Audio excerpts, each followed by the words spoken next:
Kailan lang nalaman namin kay Aling Vir na nandun si Maxine sa Oriente nung namatay yung tatay niyo. Tapos, bigla na lang pinatay si Aling Virna. Parang nakakapagduda naman yung timing nun.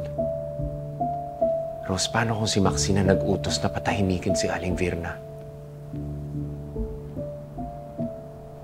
Paano naman nakakasiguro si Aling Virna na si Maxine ngayon nakita niya? Unless, nakuha na niya na picture, na-videohan pa niya? Unless, may sapat siyang ebidensya. Kung wala, puro suspetsya lang meron tayo. Yan ka na naman, Rose eh. Pinapairal mo na naman yung pagiging PBI agent mo. Pairalin mo ngayon yung pagiging Rose Lirio mo. Naalala mo nung araw ng sunog, may lalaki ako nakitang umaaligid sa bahay niyo.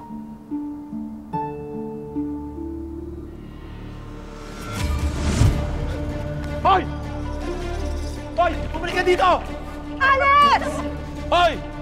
Sino ka?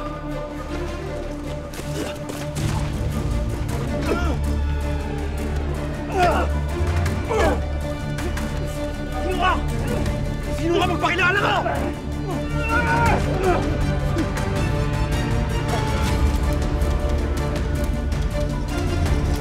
Hoy! Hoy!